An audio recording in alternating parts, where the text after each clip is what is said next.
Que el Señor les bendiga, mis queridos hermanos. Nos reunimos un lunes más que Dios nos regala, ¿cierto? Para poder estudiar su palabra, para profundizar un poquito más en las Escrituras. Cada vez que leemos, cada vez que estudiamos, ya sea de manera personal o en estas instancias que nos regala Dios como el día de hoy, siempre hay algo que aprender, siempre hay algo que Dios nos quiere decir, y puede que muchas veces leamos los mismos pasajes, pero siempre hay un mensaje de parte de Dios para nuestras vidas. Es sorprendente cómo la palabra de Dios tiene vida. Llega en el momento justo. Siempre un consejo adecuado. Siempre una forma de enderezar el camino. También funciona como un reflejo para mostrarnos nuestros errores y ver qué es lo que tenemos que cambiar. Y muchas veces este punto es el que en nuestra vida quizás cristiana descuidamos. Porque buscamos a un Dios de bendición, buscamos a un Dios que restaura, que levanta, que fortalece, que anima, que nos dejó su Espíritu Santo como consolador para los momentos tristes y también como un testigo para los momentos de bendición. Pero se nos olvida que también hay ciertas cosas que tenemos que ir dejando, que el ser cristiano se trata también de un proceso de transformación diario constante para ir avanzando a la estatura del varón perfecto, hacia donde Dios nos quiere llevar.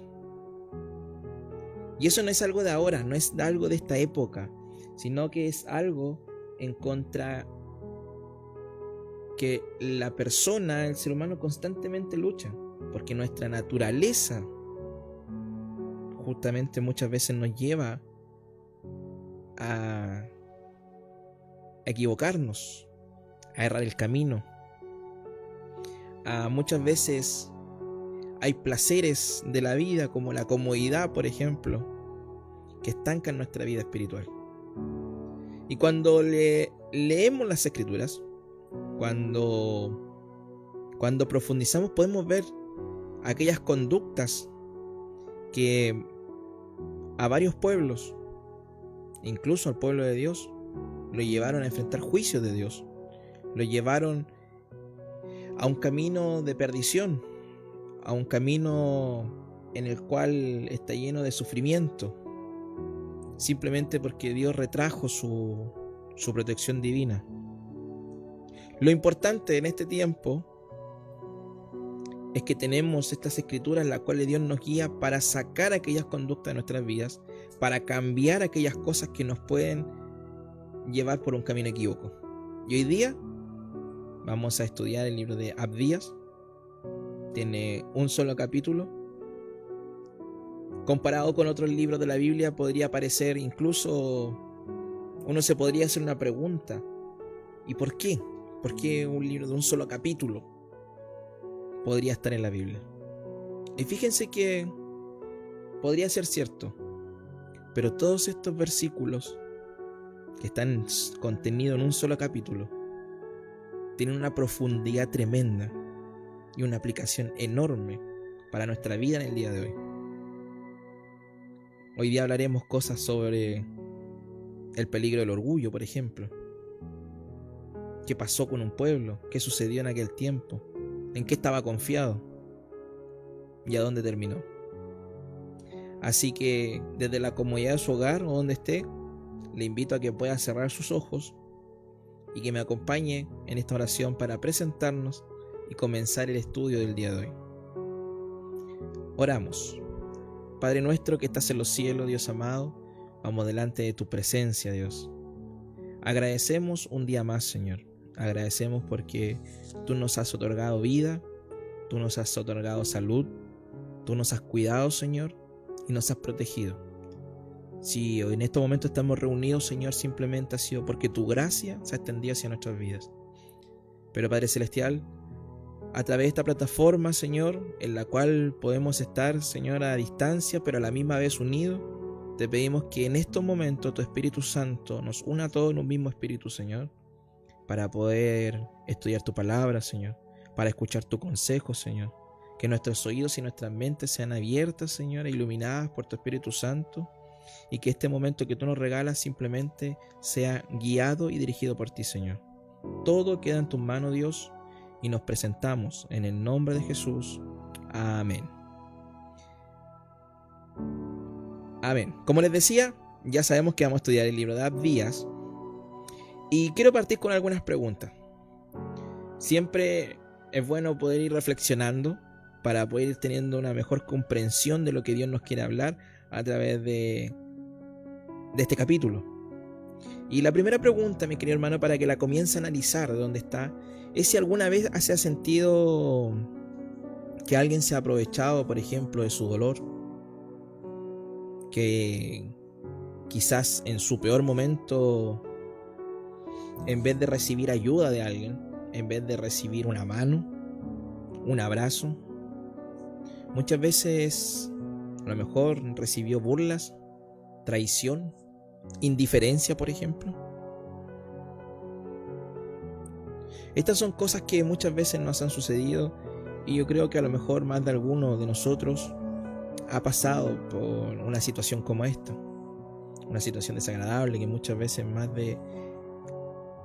en vez de ayudar, por último, provoca más daño.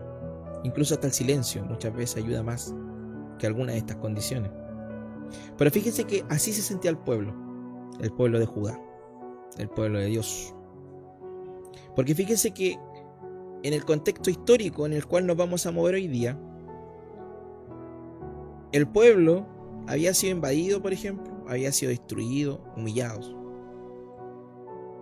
Pero fíjense que una nación, que podríamos llamarla, que podría ser una nación hermana o prima, dependiendo cómo se le mire, que era Edom, fíjense que no solo no los ayudó, sino que también se alegró de su desgracia, de su caída, los traicionó y participó incluso de los saqueos. Vamos a leer un versículo donde incluso dice que esta nación procuraba incluso matar a aquellos que iban arrancando de todo lo que estaba sucediendo. Entonces, es en ese contexto en donde se levanta un profeta, casi completamente desconocido. No tenemos mayormente detalles, a diferencia de otros que podemos encontrar justamente su genealogía, de quién era hijo. Y este completo desconocido, y con un solo capítulo en la Biblia, nos habla pero con una palabra clara, directa y poderosa por parte de Dios. ¿Por qué? Porque fíjense que Dios ve la injusticia, y Dios no se queda en silencio. No se queda en silencio. Aquí vemos qué es lo que Dios condena y cómo también Dios actúa. Que es algo que cuando uno pasa por algo, por un proceso como este, muchas veces cuestiona.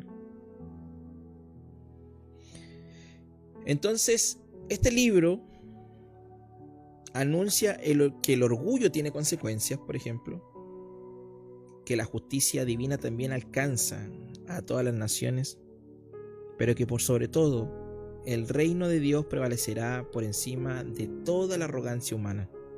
¿Por qué? Porque el ser humano de por sí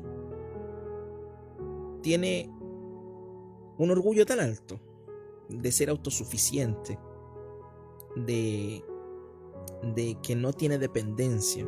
Incluso el éxito de las personas, justamente a nivel humano social, no como cristiano, sino que como sociedad, se mide de esa manera. La persona que más que es capaz de sostenerse por sus propios medios, sin depender de nadie, esa es la persona exitosa. Y muchas veces, para la sociedad, esas son las personas que valen, y en general el mover masivo de la sociedad marcha hacia eso.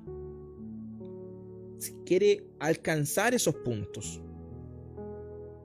Pero no hay mayor peligro que ese, que el orgullo, por ejemplo. Entonces, vamos a estudiar este pequeño libro, como le digo, en donde veremos qué es lo que sucede. Así que les invito, mis queridos hermanos, a que puedan buscar en sus Biblias Abdías con el único capítulo que tiene. Para poder comprender lo que vamos a leer y qué es lo que sucede, es importante también resaltar algunos puntos, como cuáles. Algunos conflictos que había tenido Edom con Israel. ¿Por qué? Porque desde el nacimiento de Jacob y Esaú, que nos encontramos en Génesis, ahí dice que desde el vientre los gemelos luchaban entre sí. Y Dios le revela a Rebeca, ¿cierto?, que 2 naciones hay en tu seno, así le dice, y el mayor servirá al menor. Entonces el conflicto entre Israel y Edom viene desde ahí, porque de cada uno de estos descendientes, desde ahí es donde nacen estos pueblos, ¿ya? Entonces vemos a lo largo de la escritura, ¿cierto?, la historia sobre la primogenitura y la bendición, en donde Esaú menosprecia su primogenitura y la vende por un plato de lentejas. Luego vemos un conflicto que está en el libro de Números, capítulo 20, en el versículo 14-21, que cuando el pueblo, ¿cierto?, sale de la cautividad y va en busca, ¿cierto?, de la tierra prometida, en un momento quiere pasar, quiere cruzar Edom rumbo a Canaán, pero el rey de Edom en ese momento se niega y sale a enfrentarlos con ejército incluso. Y esto lo vemos, como les decía, lo vemos en Números. Entonces ahí ya vemos un nuevo conflicto. En el periodo de los jueces y reyes también encontramos conflictos entre un pueblo y otro. También vemos que Edom colabora, ¿cierto?, con enemigos de Judá. Y ahí encontramos versículos que también mencionan a Edom, como el Salmo, en el capítulo 83, versículos 6 y 7, en donde se menciona a Edom entre las naciones que conspiran contra Israel. Vemos que Jeremías también lanza profecías de juicio contra Edom. Ezequiel también, en donde dice que Edom se vengó contra Judá con saña. Y Ezequiel 35 también, donde hay juicio sobre el monte Seir Edom por su odio perpetuo hacia Israel. Entonces vemos cómo a lo largo de la historia Edom ha sido prácticamente casi un enemigo de Israel, y un conflicto que viene desde los inicios de los tiempos. Entonces la enemistad de Edom a Israel no fue, por ejemplo, en este caso, una disputa puntual por la cual Dios está interviniendo, sino que fue un conflicto persistente en el tiempo, cargado de historia, de traición, resentimiento. Hay de todo un poco en esta historia entre Edom e Israel. Y justo Abdías escribe en el momento en que Edom ya ha cruzado el límite del odio, podríamos decirlo de alguna manera. ¿Por qué? Porque colabora en el sufrimiento de esta nación hermana, y Dios ahora responde con juicio en este momento. Hablemos un poquito también de Abdías. Abdías, su nombre significa siervo de Jehová, y fue uno de los profetas menores. Como les decía, no sabemos mucho de su vida personal, pero su mensaje es muy directo. Y también aquí, a través de la lectura, vamos a entender por qué razón está justamente en el canon del Antiguo Testamento. Y la profecía que él indica acá se dirige principalmente a Edom. Así que, mis queridos hermanos, ya sin mayor preámbulo, vamos a darle lectura al libro, que dice así, desde el versículo 1 en adelante. Vamos a leer hasta el 9. Esto es lo que dice el Señor y Dios acerca de Edom. Hemos oído un mensaje de parte del Señor. Un heraldo ha sido enviado a las naciones diciendo: vamos, marchemos a la guerra contra ella. Te haré pequeño entre las naciones, totalmente menospreciado. La soberbia de tu corazón te ha engañado, como habitas en las hendiduras de las rocas. En la altura de tu morada te engañas a ti mismo diciendo: ¿quién podrá arrojarme a tierra? Aunque vueles a lo alto como el águila y tu nido esté puesto en las estrellas, desde allí te haré caer, afirma el Señor.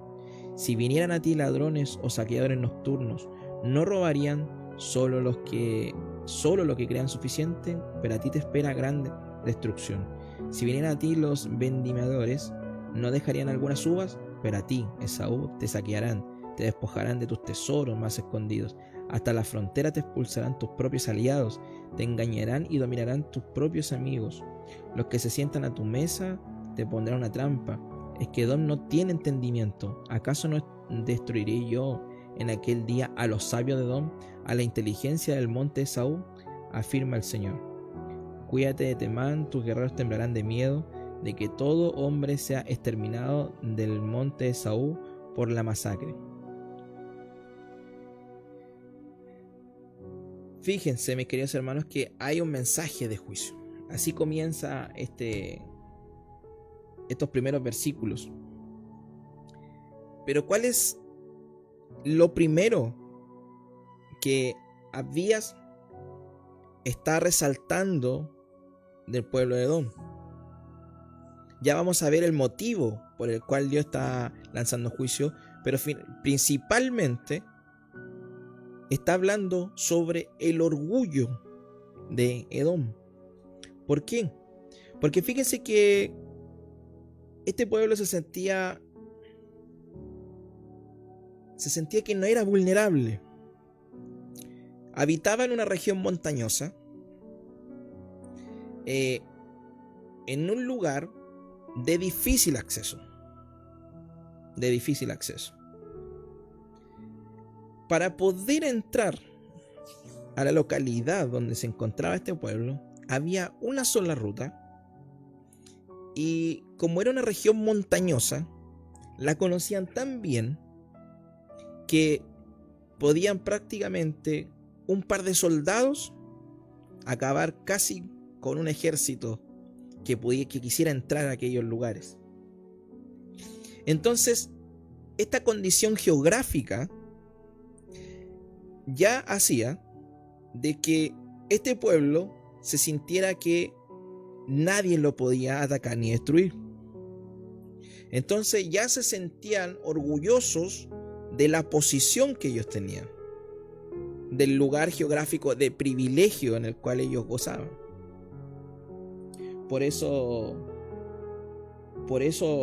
una de las primeras palabras que encontramos es que el mensaje de Dios directamente hacia Edom le dice: te haré pequeño entre las naciones, totalmente menospreciado. Porque se sentían tan seguros de donde estaban que se sentían casi invencibles.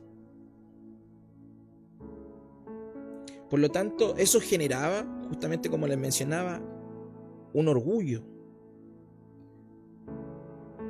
Ahora, ¿cuál era la actitud de su corazón, por ejemplo, frente a estas condiciones, sobre todo geográficas, que ellos tenían en ese momento? Lo podemos encontrar como respuesta en el versículo 3, donde Dios les dice: la soberbia de tu corazón te ha engañado. ¿Por qué? Porque como habitas en las hendiduras de las rocas, en la altura de tu morada, te engañas a ti mismo diciendo: ¿quién podrá arrojarme a tierra? Como les decía, aquí ya estos versículos nos muestran la seguridad del pueblo, la tranquilidad que esto le podía generar y el autoconvencimiento de que nada les podía dañar. Esto, ya llevándolo a aplicaciones, mis queridos hermanos, es de cuidado. Es de cuidado, y pongamos atención a lo que nos dice este pequeño libro de Adviat, pero con una profundidad tremenda. Porque ya nos damos cuenta que la seguridad que podemos tener en nosotros mismos, al igual que este pueblo, es una bandera roja de peligro para nosotros. Porque este pueblo pensaba que por vivir en un lugar de difícil acceso iba a ser así. Por eso el versículo 4, cuando le dice: aunque vueles alto como las águilas, allí te alcanzaré, dice el Señor, de allí te haré caer. Le muestra que todo lo que sube, si no sube por parte de Dios, valga la redundancia, tiene que caer. Y Dios tiene el poder para hacerlo. Mis queridos hermanos, una de las cosas que nosotros nos debemos cuidar justamente de la autosuficiencia. No hay peor error que creer que la casa que nosotros tenemos, que el departamento que podamos tener, que el lugar que estamos arrendando, que el trabajo que tenemos, que los estudios y los niveles académicos que logremos en esta tierra, que la familia que hemos formado es mérito de cada uno de nosotros como personas en nuestras propias vidas personales. No hay peor error. Porque debemos comprender que todo lo que llega a nuestra vida llega de parte de Dios porque Él así lo estimó. Porque su gracia fue mayor. Entonces debemos entender que esta delgada línea que separa justamente lo que Dios nos ha otorgado versus el no reconocer de que Dios es quien obra y quien lo ha dado, ya podemos estar generando orgullo en nuestro corazón. Sin ir muy lejos, hace muy poco estaba en una conversación justamente dentro de la iglesia con algunos hermanos, y cuando estudiaba esta palabra me di cuenta de los errores de mis palabras que salieron en esa conversación. Porque yo decía, no, yo junto a mi esposa estudiamos porque elegimos estas carreras y porque vimos los beneficios que nos pueden traer estas carreras. No, mis queridos hermanos, me di cuenta a través de esto de que Dios fue simplemente quien dio la oportunidad de estudiar la carrera que teníamos cada uno, de que Él dio los recursos para poder seguir esa carrera. Y si hoy día somos algunos profesionales en esa área, tanto ella y yo, fue simplemente por la gracia de Dios. Entonces, ya, mis queridos hermanos, debemos comenzar a examinar nuestro corazón. Debemos darnos cuenta que el orgullo es algo de lo que Dios condena. Y fíjese que la palabra, cuando ya profundizamos un poco más y comenzamos a ver qué más dice la palabra de Dios a través de los escritos, encontramos, por ejemplo, que en Proverbios 16:18 nos dice: antes del quebrantamiento es la soberbia, y antes de la caída de la altivez de espíritu. Entonces aquí, por ejemplo, la advertencia ya es clara. ¿Por qué? Porque el orgullo puede llevar a la destrucción personal. La soberbia muchas veces puede cegar a una persona. ¿Y de qué la ciega? La ciega de ver sus propias limitaciones y de la necesidad de la humildad. Santiago, por ejemplo, 4:6, ¿qué nos dice? Pero Él, el Señor, da mayor gracia. Por eso dice: Dios resiste a los soberbios y da gracia a los humildes. Entonces, este versículo, mis queridos hermanos, nos muestra que Dios se opone a los orgullosos, pero ofrece su gracia a aquellos que son humildes de corazón. El Salmo 10, versículo 4 dice: el malo, por la altivez de su rostro, no busca a Dios, No hay Dios en ninguno de sus pensamientos. Entonces, vemos que el peligro del orgullo en la vida de una persona lo puede llevar a alejarse de Dios. ¿Por qué? Porque confía en su propia fuerza, confía en su propia sabiduría. Y de hecho, aquí la palabra habla sobre los sabios de Edom, ya lo vamos a leer. Proverbios 11:2. Cuando viene la soberbia, viene también la deshonra, mas con los humildes está la sabiduría. Más claro, hacer la interpretación de esto, que la soberbia trae la deshonra, mientras que la humildad es asociada con la sabiduría. Entonces, mis queridos hermanos, la verdadera inteligencia y el entendimiento provienen de una actitud humilde, de un corazón humilde ante el Señor. Y Abdías está enviando este mensaje justamente a esta nación. ¿Por qué? Porque, como les decía, la autosuficiencia nos puede engañar. ¿Qué puede hacer? Puede hacernos pensar de que no necesitamos a Dios. Y este es un peligro tremendo, porque el ser humano, por lo general, se aferra a su fortaleza. Miren, sin ir muy lejos con algo que están completamente a la palestra en la actualidad. El conflicto que está sucediendo en Medio Oriente. ¿Qué es lo que dicen, por ejemplo, los analistas bélicos, los analistas políticos, estudiosos internacionales? Están analizando quién tiene el mayor poder para determinar quién es el vencedor en este conflicto bélico. Autosuficiencia, hermanos.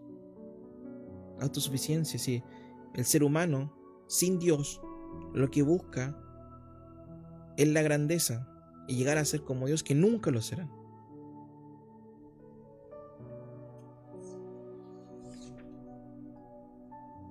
Por lo tanto, esta es una actitud,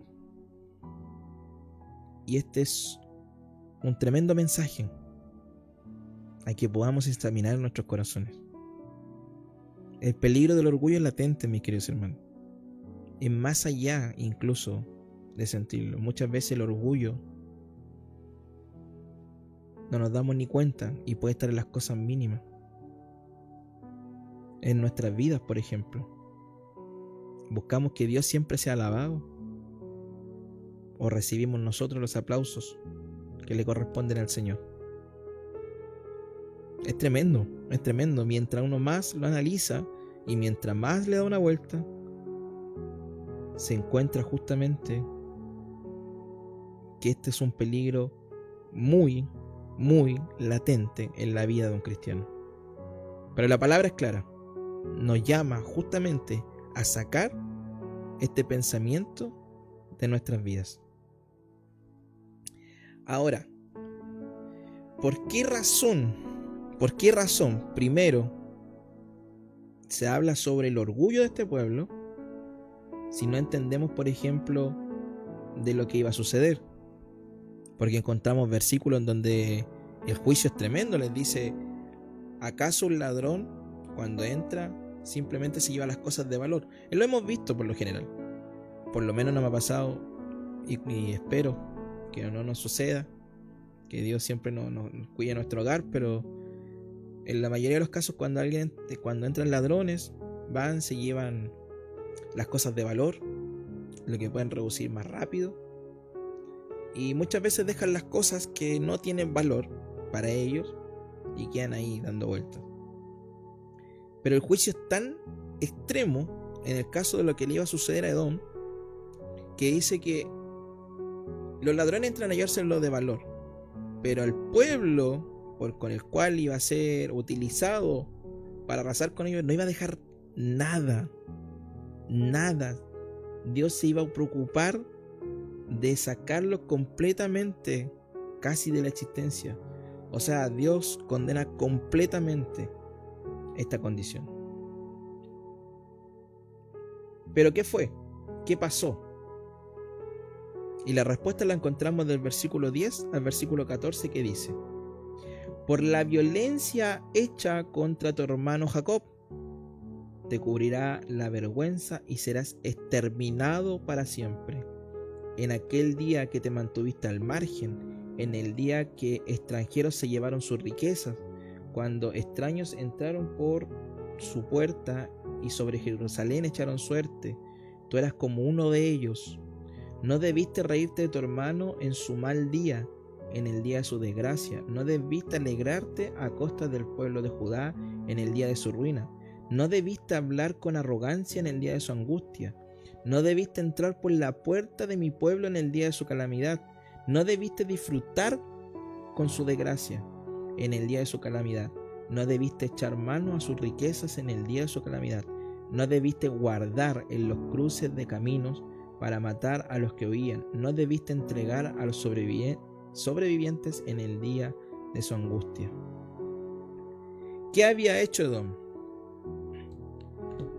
Cuando Judá estaba siendo invadido, no tenemos la fecha exacta en que Abdías, por ejemplo, escribió en el momento justo. Sabemos que una calamidad le había pasado a Judá.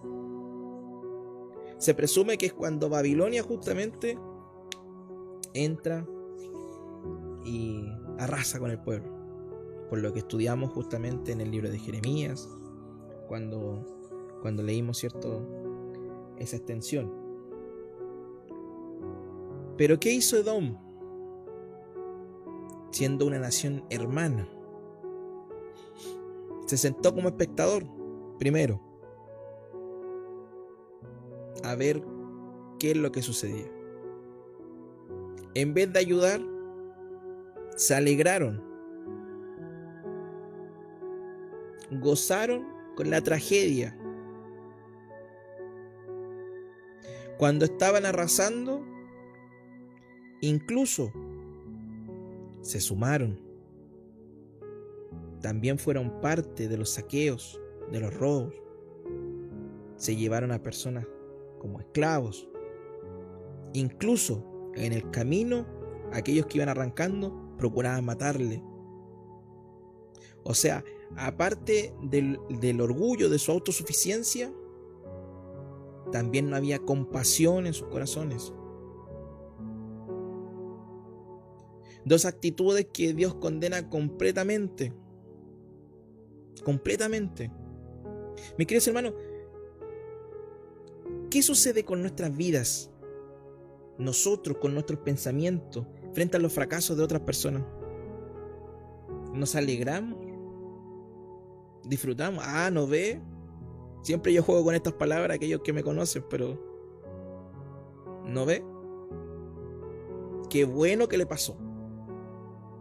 No, mis queridos hermanos, esa no es la actitud de un corazón cristiano. No es la actitud de una persona que dice amar a Cristo. Porque aquellos que amamos a Cristo debemos comprender de que Dios, si bien es un Dios justo, y nosotros debemos entender, si alguno de nosotros ha estado pasando justamente por problemas de humillación, de que nos hemos sentido justamente como el pueblo de Judá, que incluso en nuestras aflicciones vemos que hay personas que se ríen, que nos humillan, que quienes gozan con las tragedias, eso, hermanos, debemos entregárselo a Dios. Dios es un Dios justo y Él se encargará de hacer justicia en su momento. Usted debe entender que Dios está observando y a usted no lo dejará solo. Usted tendrá su recompensa en el momento preciso que Dios lo estime, lo determine de esa manera. Pero también un corazón cristiano entiende de que si Dios otorga la oportunidad y el perdón a aquella persona, nosotros no somos nadie para juzgar lo que Dios está haciendo y lo que Dios permite. Por lo tanto, son fundamentales ver que en este caso Edom cometió violencia física, cometió indiferencia y burla ante una calamidad, que fue parte activa de los saqueos de bienes, y la captura de sobrevivientes. Estas acciones no eran simplemente injustas, sino que también estaban actuando como una traición de Edom frente al pueblo de Judá. Entonces, ante esta cercanía que lo habla la palabra de Dios, es donde le hacía esta pregunta: ¿acaso nos alegramos con el fracaso de otros? Sobre todo con aquellos que hemos tenido conflictos en alguna oportunidad. Cuando alguien cae, mis queridos hermanos, ¿ayudamos o gozamos con lo que está pasando? ¿Nos callamos o nos unimos al linchamiento emocional? ¿Cuáles son nuestras actitudes en nuestro corazón? Ya con eso podemos ir midiendo en dónde está nuestro corazón. Pero fíjense que Jesús en Mateo 5:7 dice: bienaventurados los misericordiosos, porque ellos alcanzarán misericordia. Además, la palabra del buen samaritano nos recuerda que quien actúa con compasión es el verdadero prójimo.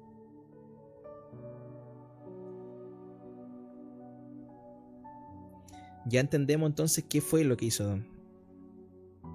¿Cuál era primero su actitud? ¿De orgullo, autosuficiencia? ¿Qué fue lo que hizo y actuó frente a la desgracia que estaba sufriendo, ¿cierto?, el pueblo de Dios? Pero ahora continuamos a ver qué es lo que dice desde el versículo 15 al 21. Porque cercano está el día del Señor contra todas las naciones. Como hiciste se te hará, sobre tu cabeza recaerá tu merecido, pues sin duda que así como ustedes bebieron de mi copa en mi santo monte, así también la beberán sin cesar todas las naciones. Beberán y beberán. Entonces será como si nunca hubieran existido.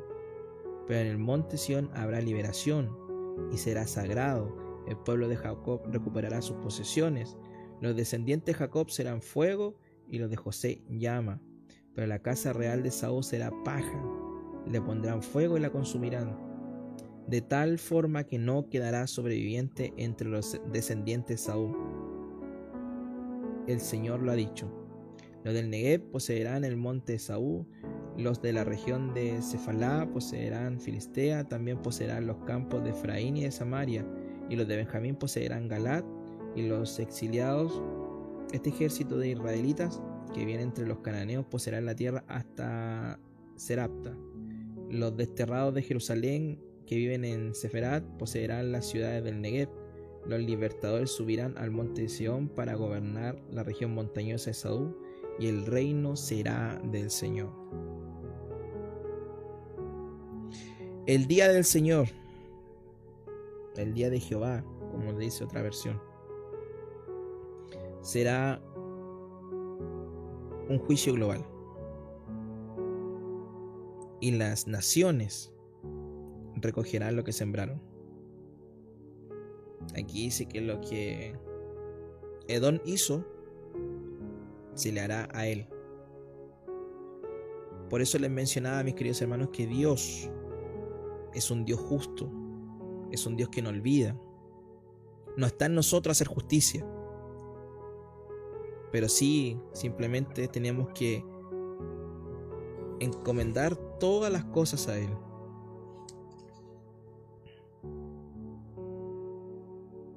Pero fíjense que mientras Edom enfrenta el juicio de Dios, es importante resaltar que la escritura, la literatura de este libro está escrito en tiempo perfecto.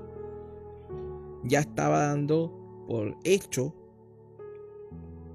lo que se estaba indicando a través del juicio de estas palabras, que finalmente Edom terminó sufriendo. Entonces, mientras Edom cae, mientras Dios se encarga de ellos,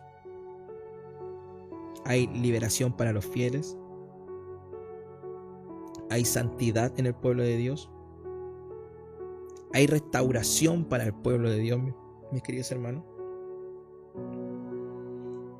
Y finalmente nos indica esta profecía que el reino será del Señor. Esto ya nos muestra el establecimiento final del dominio de Dios sobre los pueblos aquí en la tierra. No nos preocupemos por lo que nos pueda estar sucediendo si no hemos sentido de esta manera, pero sí ocupémonos de la condición de nuestro corazón, de lo que está pasando por nuestras mentes, por nuestras actitudes. Ocupémonos, mis queridos hermanos, de ser humildes, de confiar en Dios, de reflejar a Cristo en nuestras vidas, de que si hasta acá a lo mejor todavía hay pensamientos de autosuficiencia que nos pueden hacer caer gravemente a pensar de que no necesitamos a Dios, mis queridos hermanos, la tarea es urgente. La venida de Dios está tan cerca. Están demasiado cerca, mis queridos hermanos. Realmente leer las Escrituras y entender los tiempos en los que estamos viviendo nos muestran de que la venida de Dios está muy cerca. Por lo tanto, en este tiempo ya no debemos perder el tiempo y debemos ocuparnos de una relación genuina con Dios. Pidamos perdón si es necesario. Pero fíjense que en medio de todo lo que está pasando, a pesar de que lo que está sucediendo en el mundo parece caótico, debemos entender de que Dios siempre tiene el control y que finalmente siempre la justicia de Dios prevalecerá por sobre todas las cosas. Confiemos en Él. Como les decía, Dios ve todo y Él actuará a su tiempo. El reino de Dios, mis queridos hermanos, no es solo futuro, sino también es presente. Nosotros debemos vivir como conciudadanos del cielo, mis queridos hermanos, en esta tierra. Pero recordemos que no pertenecemos a esta tierra. Entonces, algunas preguntas para reflexionar antes de terminar es: ¿en qué estamos confiando? ¿Estamos confiando en nuestros propios recursos, talentos, más que en Dios? ¿Hemos sido indiferentes ante el sufrimiento de otros, mis queridos hermanos? ¿Hemos juzgado en vez de ayudar a restaurar? ¿Creemos realmente de que Dios traerá justicia?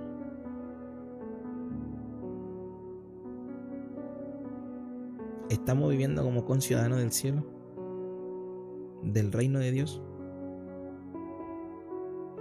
¿O pensamos que el mundo o esta tierra es nuestro lugar definitivo? Meditemos. Les dejo estas preguntas para que podamos meditar cada uno de nosotros y podamos descubrir nosotros mismos dónde está nuestro corazón. En resumen, mis queridos hermanos, el orgullo de Edom los cegó y los llevó a su ruina.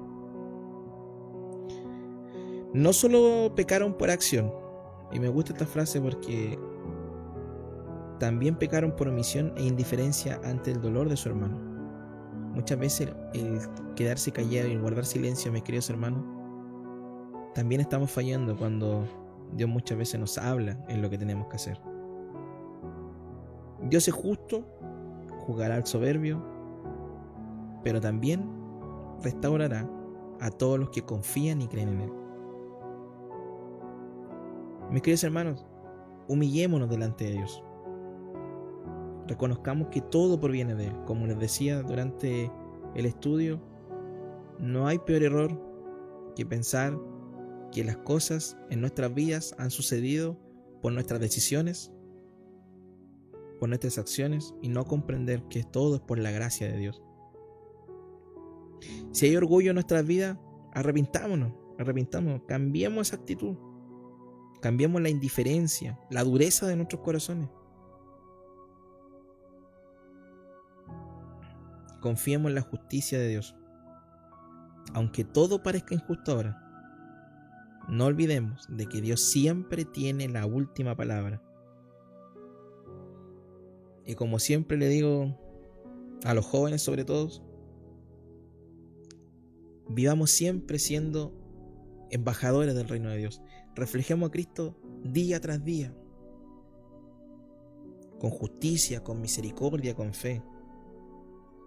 Recuerde que el orgullo cierra puertas, pero la humildad abre el camino al reino. Así que con estos pensamientos, mis queridos hermanos, quiero que donde esté me pueda acompañar en oración para poder entregar este estudio, pero para que también todos tomemos un tiempo de reflexión, de meditar. Lea nuevamente el capítulo, resalte lo que Dios le quiere hablar a cada uno, pero vemos cómo Dios, o qué es lo que Dios opina sobre el orgullo, la soberbia, la falta de misericordia y el mal actuar. Así que el estudio de hoy era un poquito más corto, unos minutos, así que le invito a que podamos orar. Padre nuestro que estás en los cielos, Dios amado, vamos delante de tu presencia, Dios. Señor, agradecemos porque tu palabra, Señor, tu palabra sigue siendo un espejo para nuestra vida, Dios. Señor, sabemos que nada es por casualidad.